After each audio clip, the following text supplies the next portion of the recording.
Namaskar, friends. Good evening, and happy to see you back after a long time. With me is Dr. Venkatesh Ramchandran, whom we know as MRV. And this particular topic that we have taken today is of great interest to many people. And he has suddenly started some kind of new ideas, so on which we will have a discussion today. Welcome, MRV. Namaste, sir. And I thought since you are trying to create a new kind of problem for the people, I thought let me start that trend. Incidentally, the topic we are going to take today also brings me back to a very important day. Today is Shri Dattopan Thengdi's birthday, 101st anniversary. Dattopan Thengdi, as we know, was one of the most towering intellectual of independent India. He's the one who established the biggest labor union, Bharatiya Mazdoor Sangh. He nurtured Akhil Bharatiya Vidyarthi Parishad. He established Bharatiya Kisan Sangh. He was the one who started Swadeshi movement, the renewed Swadeshi movement in 1991, which has led to the current Local for Global and Atmanirbharta, etc. So this wonderful person also was a person who expanded on the idea of integral humanism propounded by Pandit Deendayal Upadhyay. And why I brought it up today, because when I read M R Venkatesh book, Retaining the Balance the Eternal Way, it reminded me of the work being done in the political economy field by Deendayal Upadhyay and D.B. Thengdi. And when I told him, he said, no, I'm nowhere near them, which I agree. But then I found the book to be one of the path-breaking books after what Dattopan Thengdi said about the third way. So he has extended the third way in a very different way with that book. And that book is basically about how the political economy should move and why it does not move. And in that particular model, he talks about political economy rooted in Hindu intellect and traditions. He brings out some very rarely noted instances. He talks about family, not individual, as the center of the economic planning and various other issues. So it was a book which actually also the seculars found it so difficult when it was presented that one of the good publishers who liked the book had to drop the book because he thought that MRV has exceeded the brief of being secular.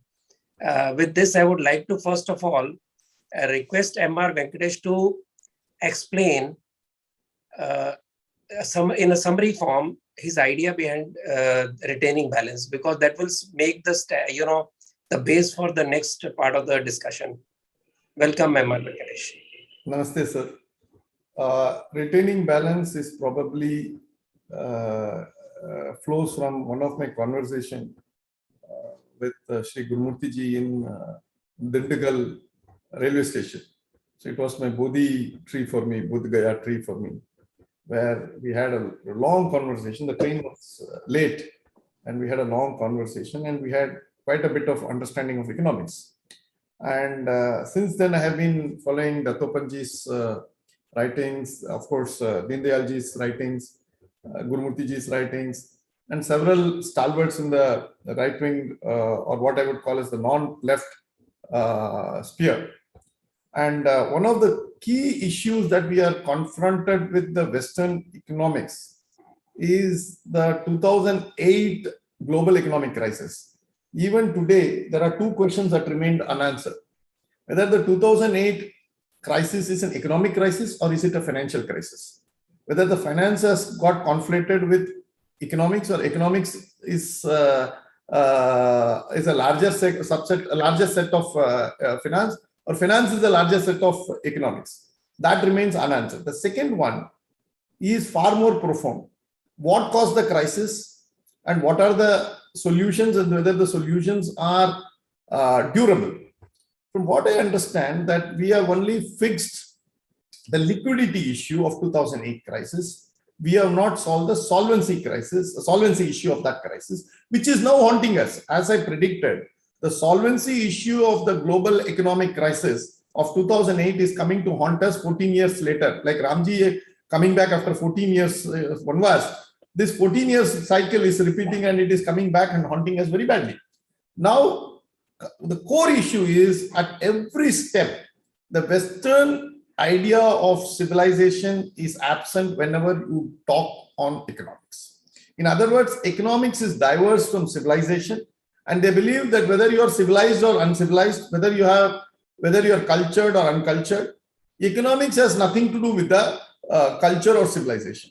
So they see economics as a standalone in a silo type of discipline, diverse from your day-to-day existence. Whereas somebody like Deen Dayalji would comprehend it as an integral humanism, where several facets of life integrate. And one of the facets that integrate into your way of living, lifestyle, influences economics, and your economics influences your lifestyle. It's a two-way piston pump that works. Now, these were the ideas that I had propounded, that at several times, we for instance, the Hindu way of looking at it, or the traditional Indic way of looking at it. Nowadays, I don't know whether I can use the word Hindu, because nowadays people come on television and say there's nothing called Hindu.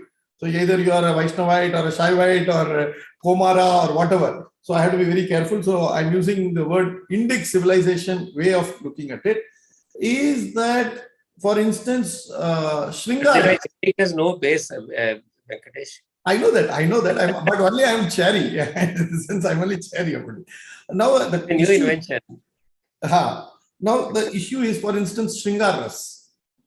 The Hindu civilization never frowns on Shringaras. We accept that consumption is a very important part of life. We celebrate consumption. We celebrate goddess of wealth, Lakshmi. We celebrate in all our pompousness. This is right royally. We don't feel squeamish about being wealthy. But at the same time, we do it with a sense of responsibility. That we do it, celebrate it, or do it on occasions, on a purpose, with a grand design. And that allows this flow of stored wealth to be distributed in various segments of the society, and so on and so forth. There's so much that goes on. So even something like austerity is not practiced in fullest measure. That austerity is only for saints. You and I should not practice that, especially the Grasta. That is why in chapter 9, I have dealt with how we deal with Ardhanarishwara. The Shiva is supposed to be the form of the sannyasi in us, and the Shakti, Ma Shakti, is the Grihani in us. So we balance between the two. We are austere at times, definitely, but at the same time, we don't mind spending also. I'm giving a simple example. So there are several issues on retaining balances. One of the things that I'm trying to explain to you right now. So this was done, and I presume that one of the key questions that I asked but left unanswered was, what would be the role of the state in all this? What could be the role of the state? The 10th chapter. Also, see, you brought out two fundamental points. One was about polygamy and monogamy. You also brought the question of family versus individualism. Yes. The two founding ideas of your thesis. Right? Yes. The polygamy and monogamy was basically to bring about the issue of family, how the individualism kills the family and kills the economy. Right? Yes. To illustrate what would be the source of restraint in an individual, and how restraint in an individual helps us become civilized. And I drew the example that when you go back in the history of mankind, the first institution that was discovered by us or formulated by us was the institution of family. That is the time when the animal, the ape, became man, Homo sapiens. That is the time when we said, okay, we brought in a rule that a man for a woman. The Tamil version of this book is titled Oruvanukku Oruthi, meaning a man for a woman. And that is where you start saying that you become cultured. Otherwise, every animal has an alpha male and surrounded by females, and it goes in packs. But we somehow felt this was not contributing to the civilization or the development of our particular race. And that is why I said that somewhere our forefathers worked out a solution. A man for a woman would lower sexual temperatures, lower competition amongst people. And that would help, because biologically there is one man for a woman. 100 baby boys born in a hospital means 102 baby girls, or somewhere 98 girls. Now you can't have an imbalance in the society. The society or the nature itself gives you that number of men and women. But if one man takes 4 women and 3 men are therefore left with no women to marry, that is where I believe that you create a fertile atmosphere to provoke youngsters, that you say that, look, you will have to go on a war. And if you succeed in that war, you get women from the neighboring societies, neighboring cultures, neighboring civilizations. Or if you die, you go up to heaven and 72 hoods are waiting for you. So look at it. This is the creation. This fundamental biological deprivation creates the jihad. It is a fodder. This is also dealt with elaborately, that how this incessant army of jihadists come about is because of polygamy. Now, if you cut down polygamy, and there are instances, there are... You have made a very different argument about why jihad is there. But then what is the basis for crusades? What are the basis for warmongering of church before it became civilized and used as a means to convert? See, there could be several other reasons also. But today we are confronted with jihad. Today, let us take the current issue on hand and try to provide solutions on what I have not gone into what could have been the cause for crusade and what could be the reason behind so many other innovations. But I have dealt it from a very simple prism of family and how restraints... Because you have also brought out the problem with the Western world, which is influenced by church, where family has become a problem. Family has not become a problem, retaining family has become a problem. Exactly. In the sense, today in the Western world, thanks to people like Monihan, who were very, very moved by the lack of family values in the Black Americans in the 1960s, started funding and giving subsidy and various type of doles to the Black ladies who were pregnant and whose husband were untraceable, and or their boyfriends were untraceable. So the state started supporting, and to that extent that the girls now found that it is no longer, a husband is no longer required furthermore than to impregnate them, and the rest the state would take care. So that is why I have even titled chapter 2 as "Mummy, what is a daddy?"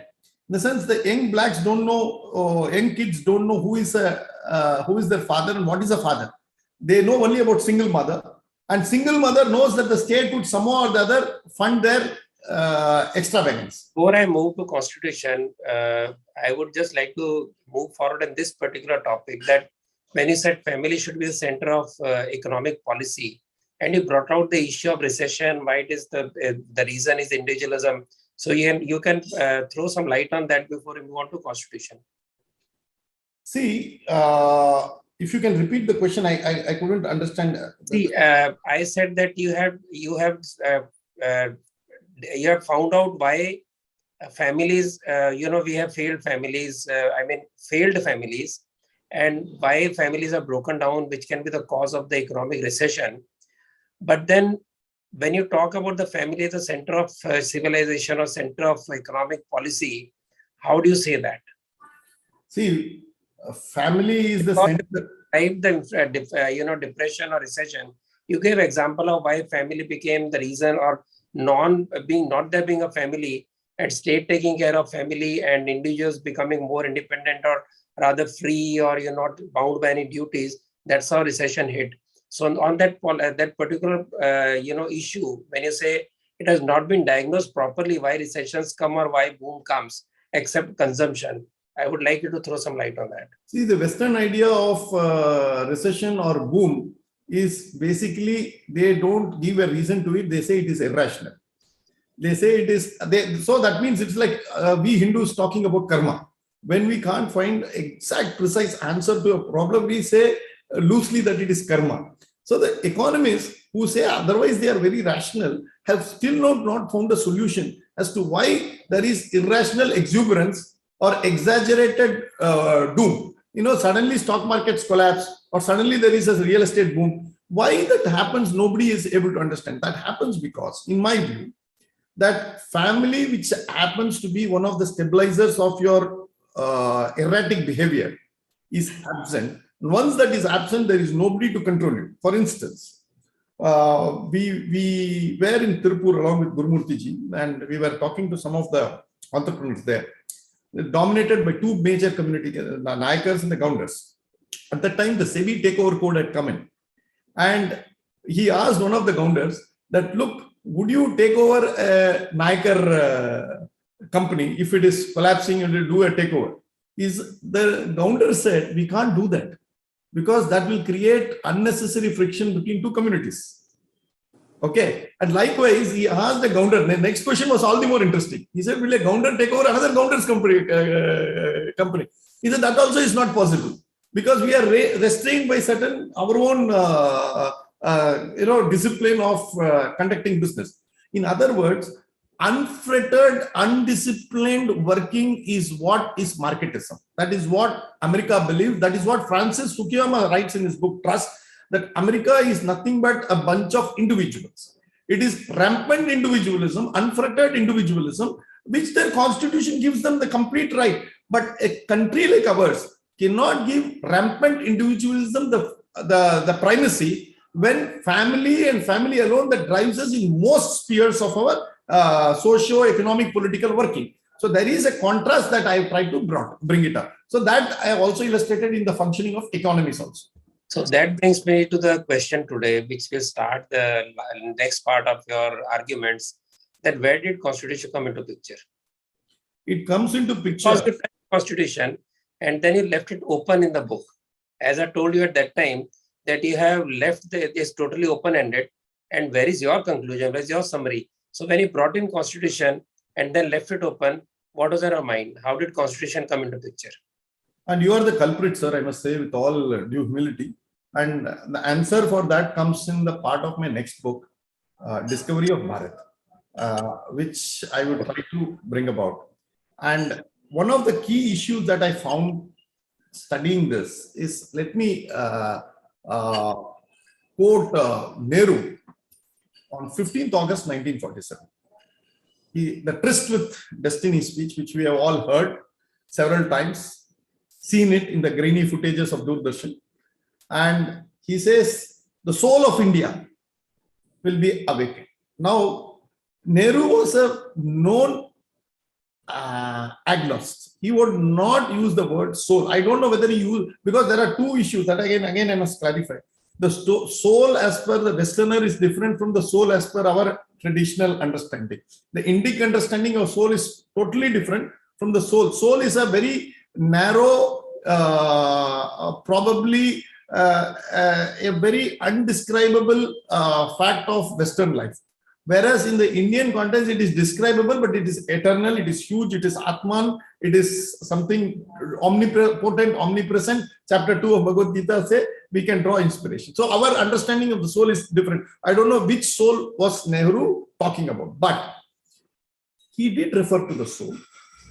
And more importantly, he says that the soul is long suppressed, will find it utterances.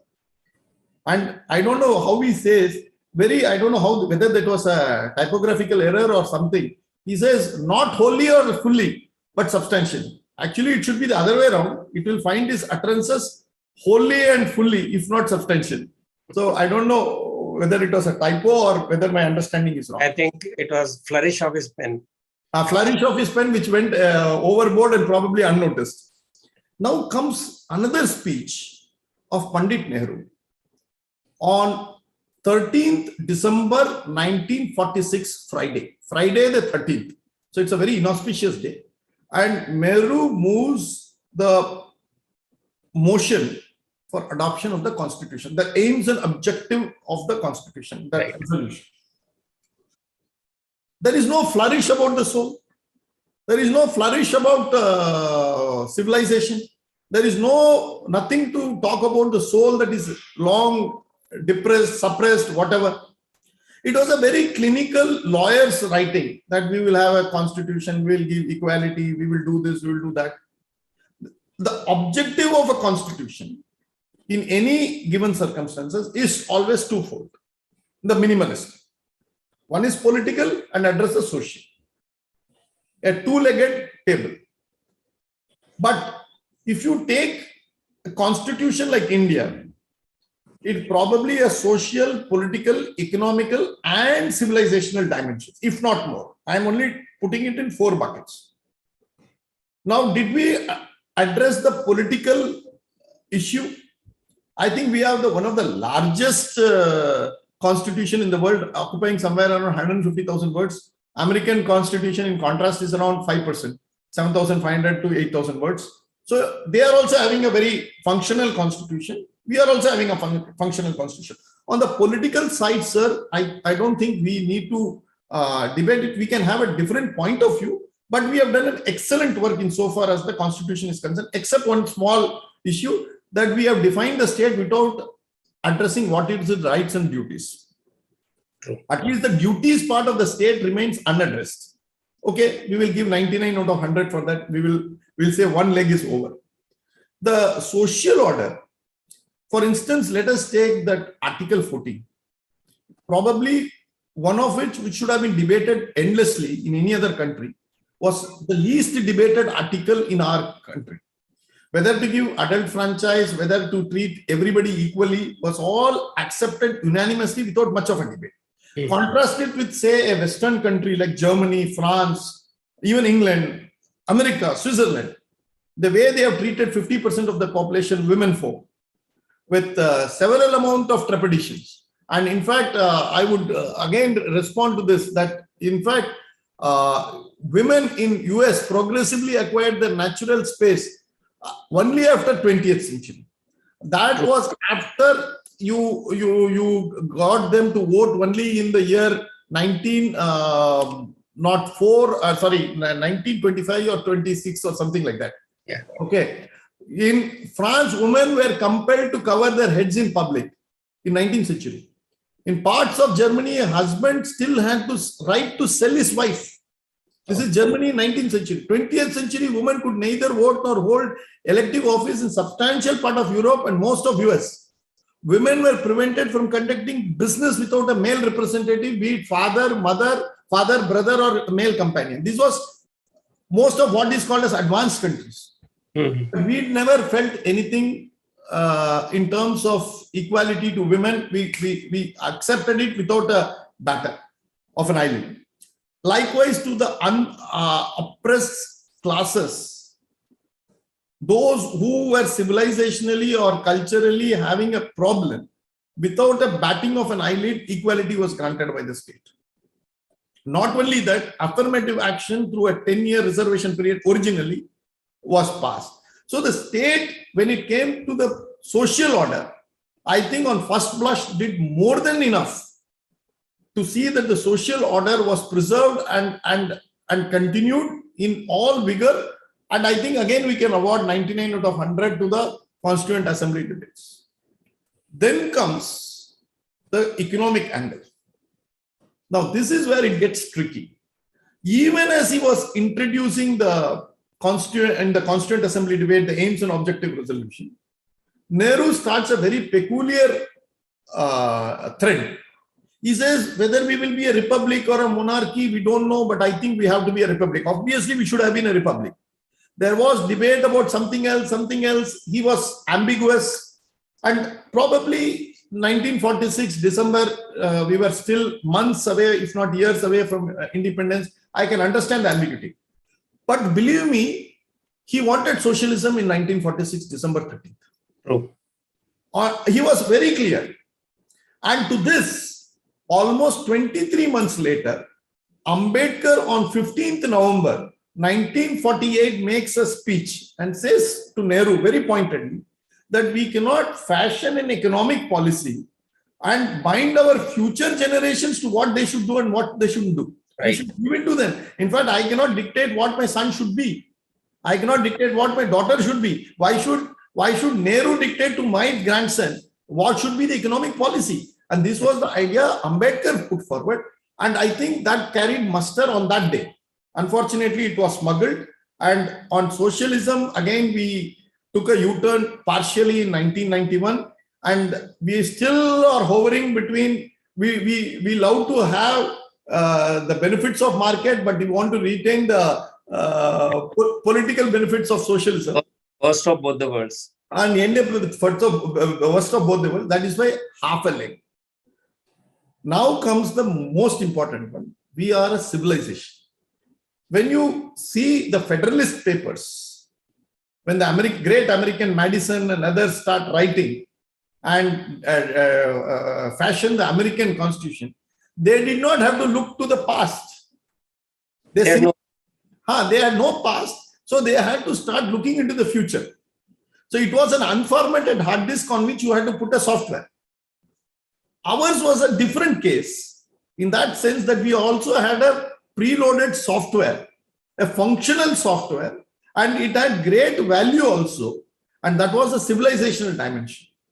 On civilizational dimension, we probably missed the whole issue.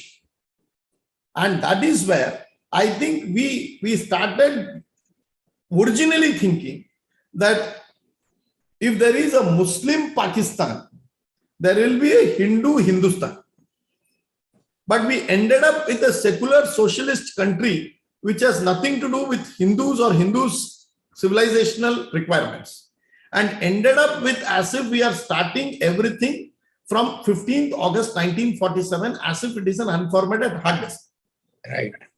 So there are only two theories that goes about. One theory which the Nehruvian probably understood. They recognized there was a civilization. So it would come out in the 15th August speech like India has a soul, it has long suppressed, all these things. They will give you lip sympathy at best, but believe that we have to restructure the whole thing. The other side was the leftist who believed that India had a very, very uncouth past, a very unseverable past, and we will have to redo the whole thing. So there was a convergence between Nehruvian philosophy and the leftists insofar as post-August 1947 is concerned. And whatever was the differences was so minimalistic, it would never come in the way of breaking the alliance. So a very potent intellectual alliance began somewhere in 40s that demolished the idea that India was a civilization.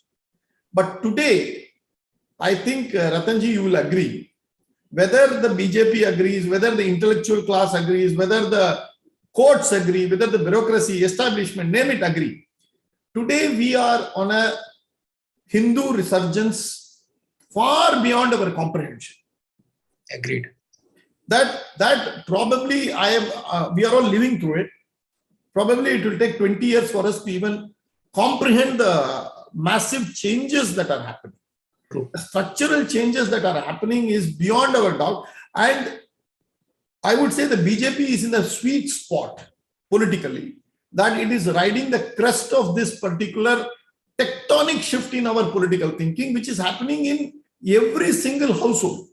You enter every single household, the debate is on what is a Hindu, who is a Hindu, what he should do, the country, nation, civilization, culture.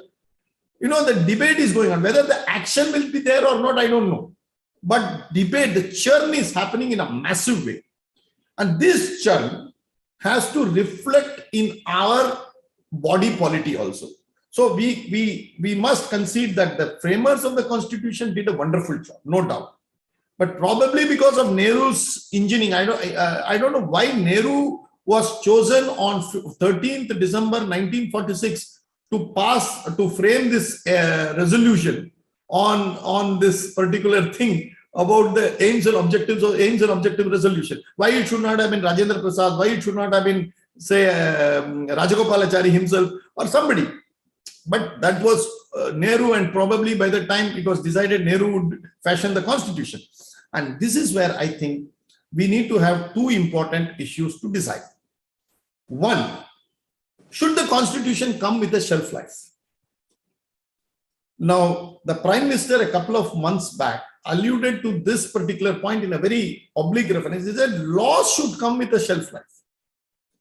I agree with him, but not only the laws, but also the constitution. The constitution was made in 1947, between 46 and 49, 3 years, and under great public stress by people who were fatigued, and which was for a particular situation. They could have started de novo. In fact, to be honest, Could Ratan Sarda ji and M R Venkatesh could have done a better job on those times? I don't think so. We must concede that, because it was a conflict between preserving an order or inviting chaos, further chaos to an already chaotic situation. They thought that let us preserve the existing order and virtually made the constitution under the 1935. But, since you talked about why Nehru was chosen is a suspense, similarly, why, despite all the scholars of the world, in fact, this question was raised even in the Constituent Assembly, why there is no reference to Dharma, why there is no reference to our own scriptures, but only of the Western world.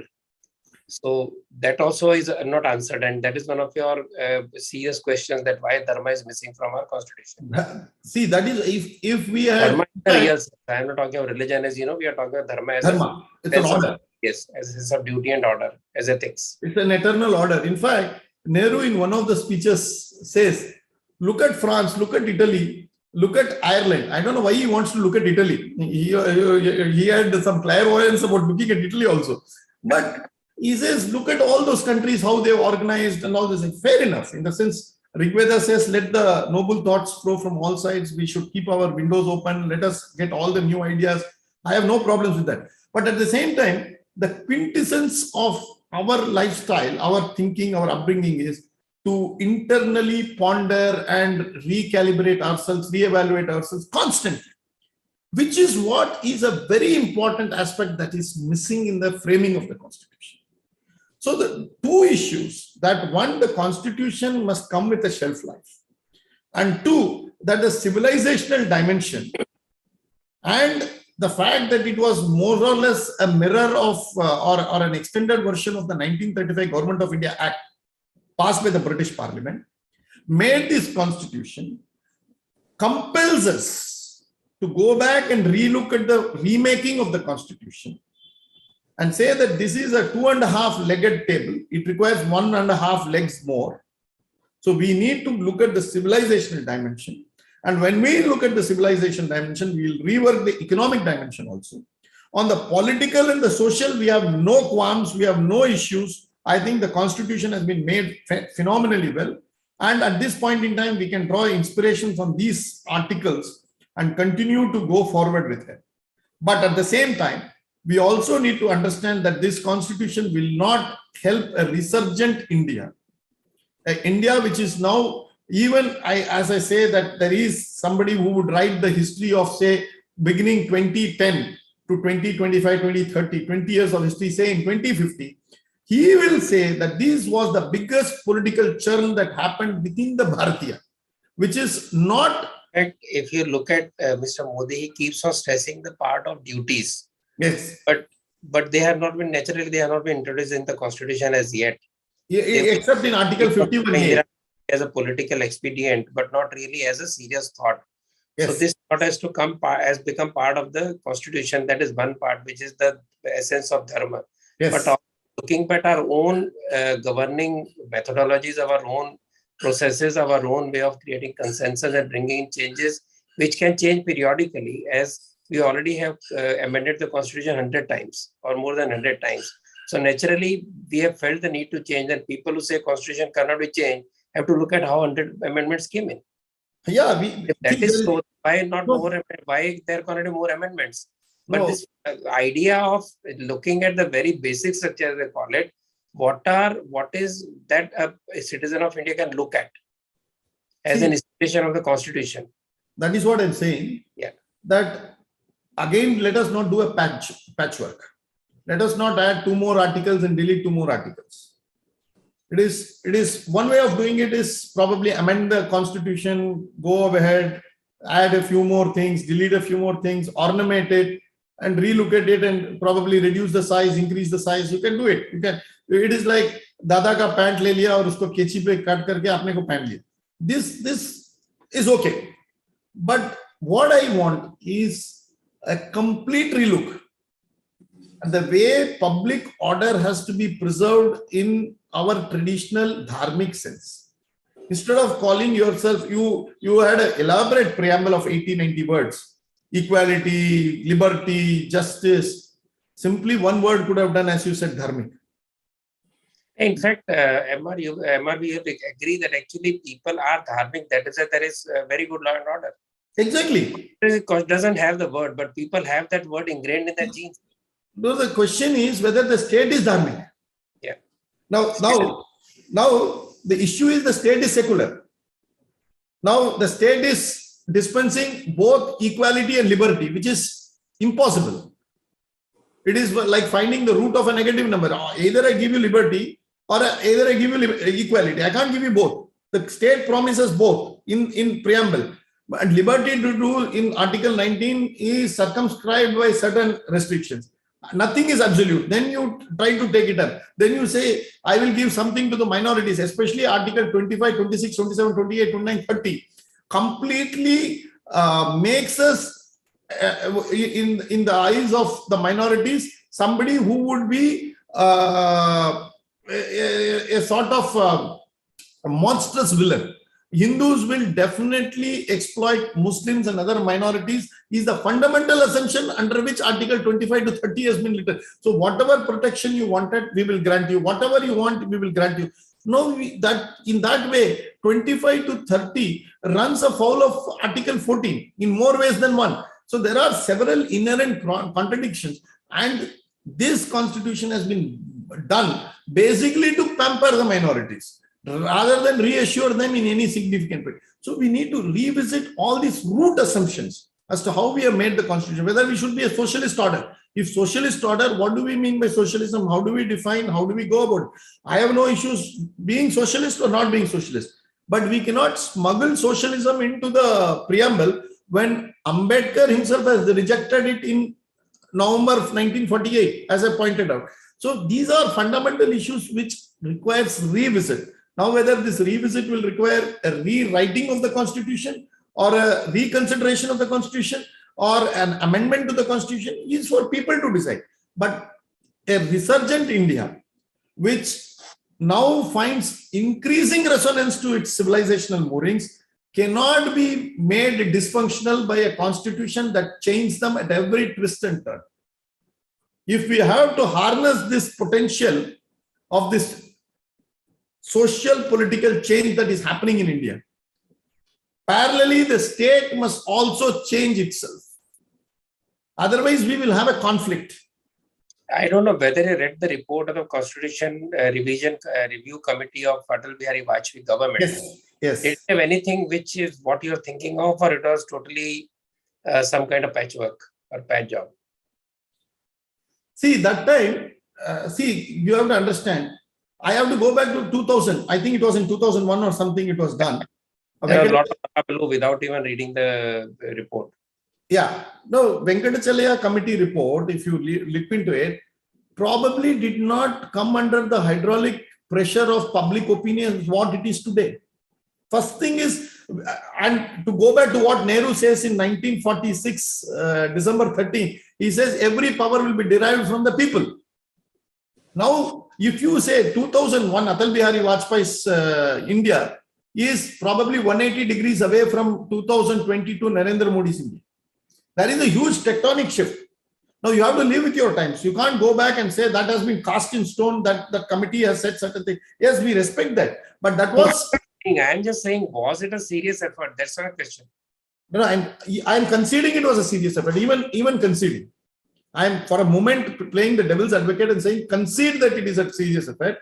Doesn't prohibit you from re-looking 20 years later. Now you have conducted a nuclear blast in 1998. Does it mean that in 2042, the next prime minister who is coming after, say, 20 years later should not conduct a blast? He will definitely have a right to conduct a blast. Likewise, I would say a constitution, or there are several constitutions in the world which comes with a shelf life and say that on that day it will cease to exist. We need to also look at a sunset clause for our constitution and say we will write afresh. And with this, we can start going ahead, probably debate, intellectuals can come out with newer theories, newer ideas as to what it is. And at no point of time, people who are feeling threatened or feeling that the rights under the existing constitution will go away, we can definitely assure them. But doesn't stop us from re-looking the constitution. But what part, you talked about Dharma, what part of the constitution or would you believe more seriously looking at for 1.5 lakhs that are missing? One Or- would be Article 25 and 26, for instance. Now, 25 and 26, I will ask a simple question. Now, in Tamil Nadu, the state has passed a gazette notification to take over 5 lakh acres of land belonging to temples. Now, which was stayed by the Honorable Madras High Court.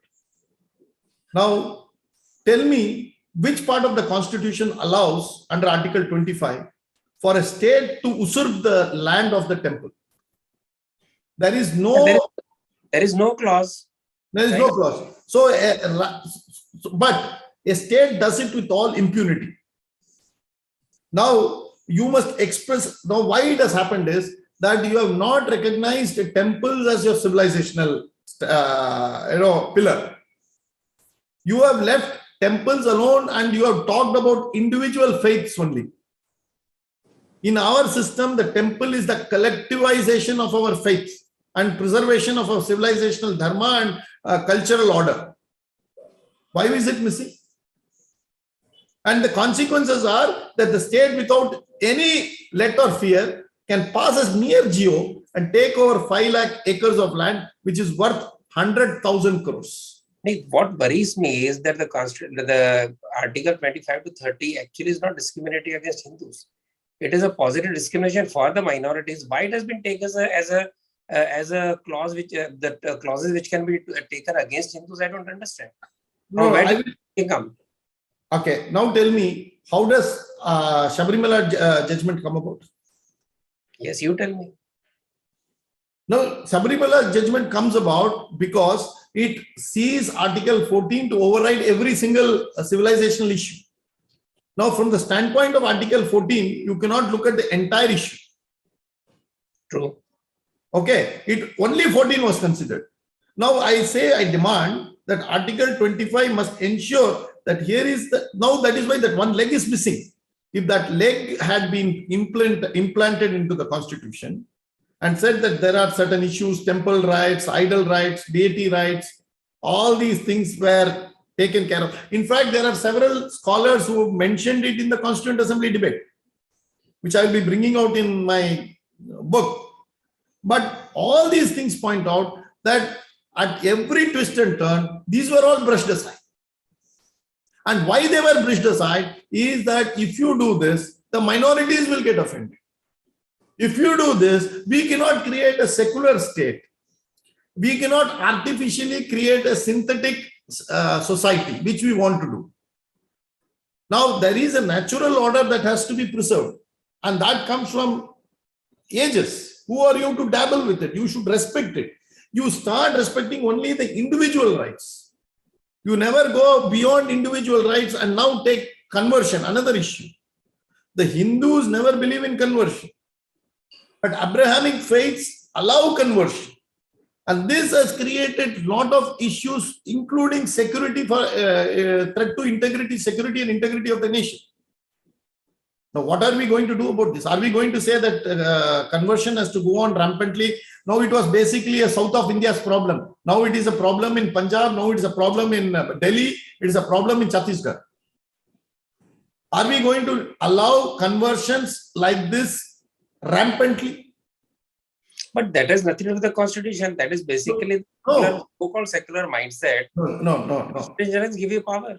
No, the Constitution also gives me under Article 1 the life to liberty, life and liberty. And it must see to that these conversions don't result in balkanization of India. Can you give me a guarantee? Like what has happened in East Timor will not happen here? Yeah, but that is for that you don't require constitutional amendment. That just requires you require certain amendments. You require certain positive. Now the time has come that the medicinal part of it will come only when the diagnostic part of it ends up in a clear intellectual, without fear or favor, without any beating around the bush. Let us talk openly, and then come to a conclusion. If the diagnosis is squeamish, we are squeamish about the diagnosis. If we are very hesitant, we are chary about it, I am sorry, we will never get into the diagnostic, the prescription part of it. The diagnosis is that every single place, wherever the Abrahamic faiths have outnumbered the local minorities, local people. They have ensured balkanization of that particular country. You take history of the last 30, Yes, 40 I years. agree on that. Yeah. Okay. What is it that guarantees you that it will not happen here? 3, how is it that despite FCRA being closed, such rampant conversion is happening in Punjab, Chhattisgarh, Delhi, and how is it that is happening without any let or fear of any authorities? That is lack of political will. No, the political will, political will, no, the political will, the political will will flow. The nation. No, the political will flow only if there is some sort of a collective will expressed through the constitution. Now, a prime minister who has taken a oath on the constitution cannot go beyond the constitution. All that he will say is what you have said, that conversion is a matter of individual choice. If they are doing mass conversion, what can I do? Proselytization. No, I am saying for that laws are already there. I am saying for that laws are there, but they are not part of the basic framework where we say this is harmful to the health of the nation. Otherwise, laws to stop it, there are laws to criminalize it. Unfortunately, that's not being done. No, Ratanji, what I'm saying is you elevate these type of things to the constitutional right, not a legal right. And say that this is what it will be done to preserve certain things. Now, the affirmative action for civilization has to happen from the constitutional level, not from a local Havildar level. It cannot be left to some local revenue officer to enforce a particular right or a duty. It has to transcend beyond this. That is why you see the structure itself, the structure of our entire constitution is like that leaning tower of Pisa. It leans towards the minorities. Again, an example from Italy. Okay, I can't stop it. So you must understand that all these, if you have to really make a genuine constitution for the majorities with their concurrence, and today as I see that there is a resurgent India politically, economically, in so many fields, that the constitution must not be held to be an impediment for this resurgent Bharat. Thanks, MRV, for this introductory discussion. And you're trying to lit a fire. I hope that fire becomes gives warmth to the nation, and people don't believe that starting a fire to destroy something. But the spark has been lit. I hope you will carry on with the same strength and same vigor, and we can have more discussions across our nation on whether we need to relook at the constitution from our own Indian cultural perspective. With this, I am very happy to have this to have you with me, and thank you so much. We'll meet again. Thank you, sir. Namaskar.